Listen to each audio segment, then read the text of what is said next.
नमस्कार, मैं मनीष आपके बीच आपके साथ एक फ़ोटो मैंने साझा किया है। इस साझा फ़ोटो को देखेंगे तो आपने देखा होगा कि मैं पिछले 5-6 महीनों में कई बार इस तस्वीर को आप सभी के बीच में रखा हूँ, साझा किया है हमने। यह बच्ची लगभग अभी 6 साल की है और आज से 11 महीने पहले आज ही के तिथि में यानी कि 16 फरवरी 2021 को इस बच्ची का अपहरण कर लिया गया था मुजफ्फरपुर से। माता पिता जो उनके हैं वो सब्जी का व्यापार करते हैं और ठेला रिक्शा वाले लोग हैं। बहुत ही सामान्य से नहीं कहा जा सकता, सामान्य से भी बहुत ही बिलो स्थिति में लोग हैं। बहुत बड़ी परिस्थितियों से गुजरते हुए अपने बच्ची के लिए कोई अपनी बेटी के लिए संघर्ष कर रहा है तो ये अपने आप में बड़ी बात है, जिसको लेकर कई बार और मुख्यमंत्री तक के दरबार में पहुंचने के बावजूद अब तक इस बच्ची के संबंध में कुछ भी हाथ नहीं लगा। आपको याद होगा कि मैं कई बार कहा हूं कि मुजफ्फरपुर के एसएसपी ने स्पष्ट रूप से कहा था इनके माता पिता को कि आपकी बेटी बहुत खूबसूरत है, हो सकता है कोई पोसने पालने के लिए ले गया।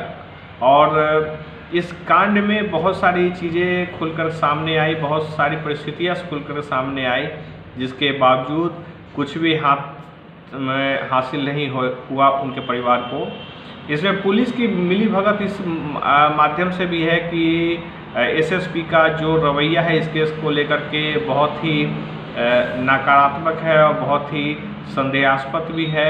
उनकी संलिप्तता भी बहुत सारे कांडों में नज़र आती है।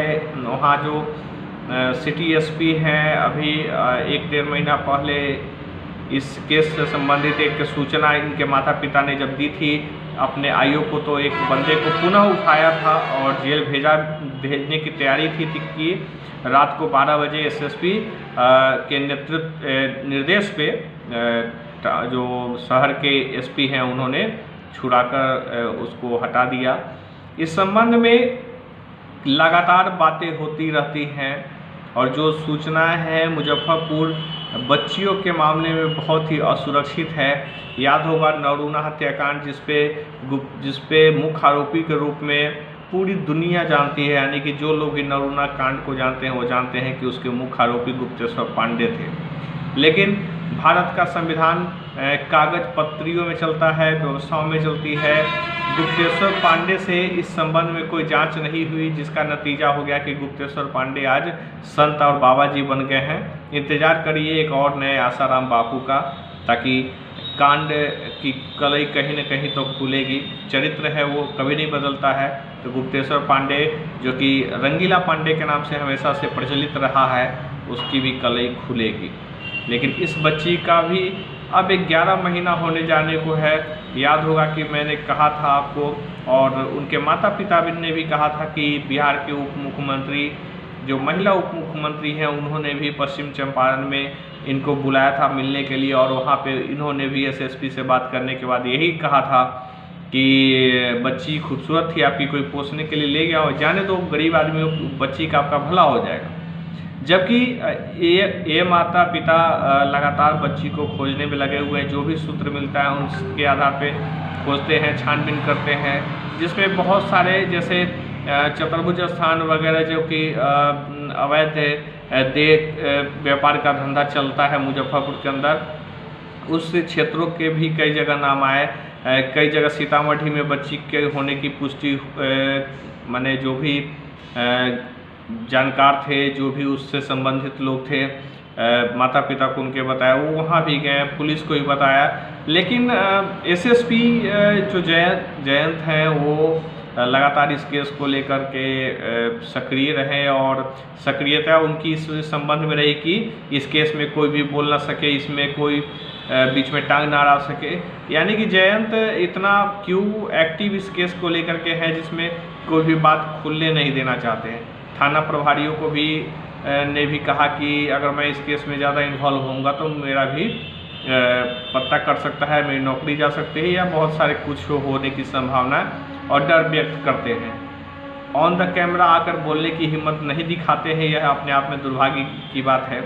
मैं एक इंक्वायरी इसी संबंध में मैं पिछले सप्ताह मुजफ्फरपुर में था और मुजफ्फरपुर में मैं इस संबंध में कुछ दरोगा वगैरह से भी मिला था। एक अननोन पर्सन बन करके मैं खुद ही उस संबंध में जानकारी भी ली थी। तो लोग इस केस को लेकर के एक चेहरे पे भाव आता है बहुत दुखी वाला भी, और बहुत परिस्थितियों का मारा हुआ ऐसा अधिकारी मुझे दिखा कि जो कि जानते हुए भी कुछ नहीं कर सकता है। ऐसी भावनाएं मुझे एक दो थानों में जो कि उस क्षेत्र का थाना है उसमें लगा। अधिकारी, बड़े बड़े अधिकारियों की क्या मिली भगत हो सकती है, भारत के संवैधानिक संरचनाओं में समझ पाना बहुत मुश्किल है। आप याद करिए कि बहुत 10 दिन पहले भारत के प्रधानमंत्री पंजाब गए और पंजाब में उनके ऊपर उन्होंने कहा कि नहीं कहा, वो खुल करके सामने तो आके नहीं कहे, लेकिन एक प्रोपगंडा चलने लगा कि मुख्यमंत्री को संदेश देने के लिए कहा कि हम जिंदा वापस आ गए यहाँ तक। तो आप देख सकते हैं कि भारत के प्रधानमंत्री जो गुजरात के मुख्यमंत्री थे, दावा यह करते थे नरेंद्र मोदी की हम आएंगे, अच्छे दिन लाएंगे, सुरक्षित भारत बनाएंगे। उनके ही रीजन में पुलवामा हो जाता है, उनके ही रीजन में सैनिकों की संख्या, मरने वालों की संख्या पिछले 25-30 सालों के सारे रिकॉर्ड को तोड़ दिया है। और महज 7-8 सालों में इतनी ज़्यादा सैनिक हमारे देश में मरे हैं जो कि बड़े बड़े युद्धों में भी नहीं हमारे देश में मरे 25-30 सालों में। आप यह समझ लीजिए कि एक नौटंकी सी चल रही है इस देश में। संविधान एक मजाक के रूप में चल रहा है, खेल प्रधानमंत्री खेल रहे हैं। राजनीतिक प्रोपगंडों में प्रधानमंत्री और राष्ट्रपति तक इन्वॉल्व है, यानी कि आम आदमी के साथ अगर कुछ भी हो रहा है तो वो सिर्फ चिल्ला सकता है। पत्रकारिता की गिरती हुई गरिमा को देख करके भी आप समझ सकते हैं कि कोई आवाज़ उठाने के लिए तैयार नहीं है। जब खुद मुजफ्फरपुर में कुछ पत्रकारों पे हमला होता है तो उनके ही पेपर के संपादक और ब्यूरो प्रभारी उनके संबंध में 2 शब्द नहीं लिखते हैं, तब यह दुख होता है कि पत्रकारिता ने अपनी ही वजूद और अपनी ही आवाज़ को दबा दिया है। तो आने वाले समय में आप कैसे सुरक्षित रहेंगे इस संबंध में सोचना होगा। खैर, मैं आपको खुशी के पिता के साथ छोड़े चलता हूँ कि उनके पिता ने क्या संदेश भेजा है, ताकि आप समझ पाइए कि किस दर्द से वह परिवार गुजर रहा है। साथ ही साथ मैं आपको दूसरे वीडियो के साथ भी छोड़ दूंगा उसके बाद ही, ताकि आप सुन पाएँ कि कुछ गुप्त बातें जिसके संबंध में हुई, जिसका खुलासा होना चाहिए था, लेकिन मुजफ्फरपुर के एसएसपी जयंत ने कुछ भी सुनवाई करने का उचित नहीं समझा। यह अपने आप में बड़ा ही विडंबना और खेल है, जो कि खुशी के साथ होने वाले दुर्व्यवहार, उसके साथ अत्याचार, उसको क्यों बेचा गया, कैसे बेचा गया, यह कहानी शायद कहानी ही बनकर रह जाए। माता पिता उसके संघर्ष ही करते रह जाएं। कब खुशी मिल पाएगी नहीं मिल पाएगी शायद यह कहना बहुत मुश्किल है, क्योंकि सुरक्षाओं को लेकर जब भारत में भारत के प्रधानमंत्री ही असुरक्षित हो जाते हैं तो भारत के प्रधानमंत्री के भरोसे हम कैसे सुरक्षित हो सकते हैं। तो शुक्रिया, आप सभी का धन्यवाद। आपको मैं खुशी के पिता का जो संदेश है उसके साथ छोड़ता हूं, और एक महत्वपूर्ण वीडियो मैं आपके बीच अगली कड़ी में लेकर कुछ और ख़ास बातों के साथ आऊँगा। तो शुक्रिया, धन्यवाद।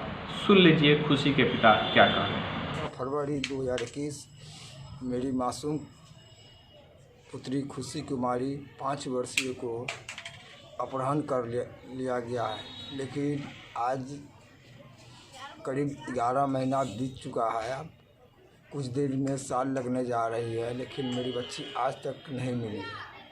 अब हम लोग सभी जगह से खोजबीन करके प्रशासनिक से भी सभी से थक चुके हैं।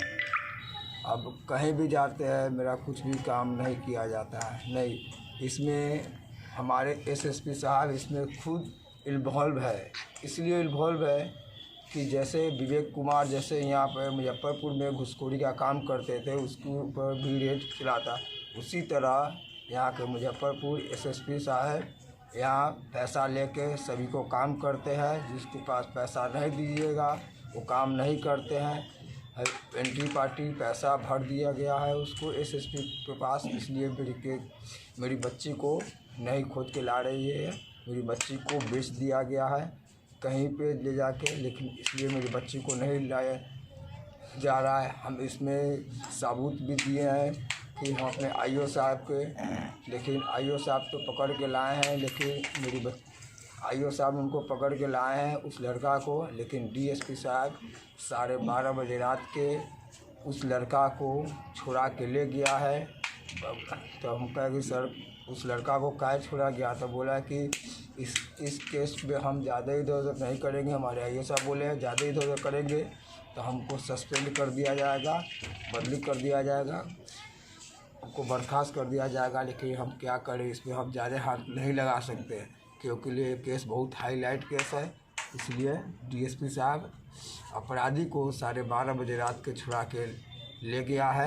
हम जान रहे हैं इसमें मिली जुली का सरकार है, इसमें एसएसपी साहब खुद अपने ही मिली जुली है। एसएसपी कहते हैं तुम कहीं भी चले जाओ, या तो मुख्यमंत्री के पास जाओ, या तो राष्ट्रपति के पास जाओ, या प्रधानमंत्री के पास जाओ, कुछ नहीं होने वाला है। हम इसका रिकॉर्डिंग भी भेजेंगे। जिस अपराधी को हमने लोग पता लगाया तो बोला कि फल्ला आदमी ले गया है सब चीज़, लेकिन उसको हमारे आईओ साहब उसको पकड़ के लाए हैं, लेकिन वो लड़का को डीएसपी साहब 12:30 बजे रात के छुड़ा के ले गया है। नमस्कार, मैं मनीष, आप सभी के बीच में बात के साथ आया हूँ कि अब यह जोरदार पड़ी है कि मैं जो पत्रकारिता कर रहा हूँ क्योंकि लोकतंत्र और जनता की आवाज़ को लेकर मैं सरकार के बीच सवाल खड़े कर रहा हूँ। संसद और के लिए आया कि देख लीजिए संविधान के सर्वोच्च पदों पर बैठे हुए राष्ट्रपति, प्रधानमंत्री से लेकर मुख्यमंत्री और मंत्रिमंडल परिस्थितियों को बदलने का एक नया दौर चल रहा है। इसको लेकर के बेचैनी और बौखलाहट बड़ी तेजी से जुमलेबाजी के